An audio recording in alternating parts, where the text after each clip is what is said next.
Right, I like data analysis, hard numbers. So to set you up for tomorrow night, when you're sitting here watching the Sky News coverage from 5 o'clock, and I suspect right till the early hours of the morning, I thought it'd be good to have a look at the aggregate polls over the last little while and all the seats that both majors need to form government. Joining me now is Sky News Chief Election Analyst, Tom Connell.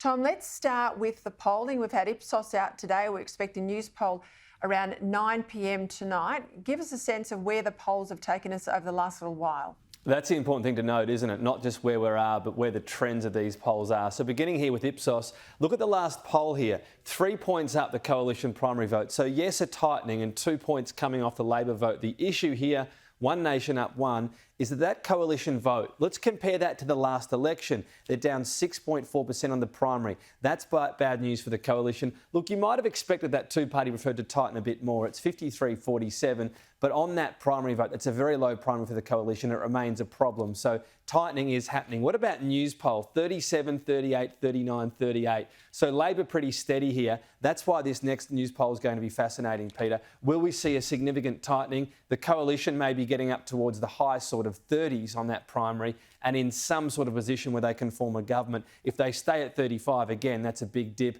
and it's going to be a struggle for them. How that's playing out at the moment on two-party preferred, again, these are the last four news polls before we get that number and it drops tonight. You can see solid lead for Labor throughout. 54-46 is the final number. It's worth noting as well where we're at right now in the House in terms of numbers. So taking a look at the state of the House, 76-69, that's working in already the redistributions we've got. So that's where the government starts. The barest possible majority, it needs to hold all seats in a net sense. Labor needs to pick up 7. How is the polling looking right now? Let's look at a couple of examples. 53-47, that creates a shift, basically close to a flip. 79 to Labor, 66 to the coalition. The point about that is, even with a really strong two-party preferred, Labor's not getting much over that bare majority. So that's why the Labor Party's nervous about hanging on to its lead. What if it flips down to a sort of 51-49?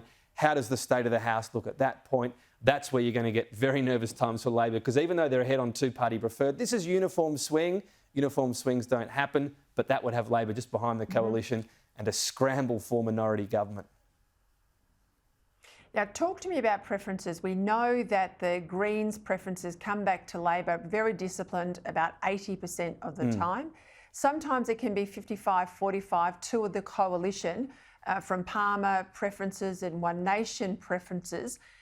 2019, correct me if I'm wrong, it was something like 65-35 to the coalition. What's the predictions this time round? Because that'll be key. Yeah. If those preferences bank back to the coalition, you know, above the sort of 60% mark, maybe 65, that's Scott Morrison's best chance. I don't think he's headed for majority government territory, but that's his best chance, isn't it?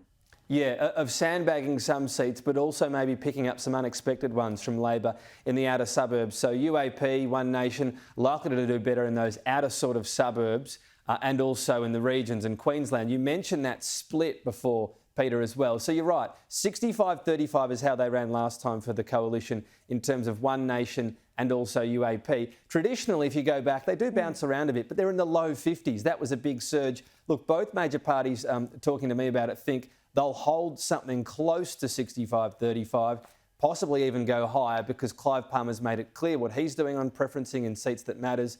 And so, for the most part, is Pauline Hanson and One Nation. So that could hold, but you're right, that will be crucial. Not just where they go, but will that UAP vote be high enough just in specific seats and the One Nation vote to have that influence? Yeah, I've got to make the point too, last time round, Palmer was pushing for the coalition, so I think that helped the preference lift. This time round, he's against Labor and he's against the coalition. I'm almost out of time, but give us your seats, the must-win Labor seats, the must-hold Liberal. Yeah, I think this is where it comes down to right now. So let's bring up, first of all, Labor must-win seats. These are all Liberal seats. They're on the attack, they're behind. Swan, why? Because they have to win something in Perth. It's been such a factor. That's the first one that would go. Brisbane, same thing. They need some progress in Queensland. That's the most likely. Reid and Braddon. So Reid in Sydney, again, it's the first one they'd get there. And Braddon to get something in Tassie. I think it's more likely than Bass. Chisholm, so they're getting something in Victoria. On the flip side, it's more defensive for the government. Lions, are they going to hang on to that? Gilmore and Parramatta, I think they need multiple wins in New South Wales to be able to hang on, given what will happen around the rest of the country. And then Victoria, Corangamite and Pearce as well. If they can limit damage to 1 seed in Perth, it leaves them in a better position, Peter. All right, I know you're studying up over the night into tomorrow, and I know you've been working on this for many weeks. I look forward to sharing the desk with you tomorrow night, Tom Connell.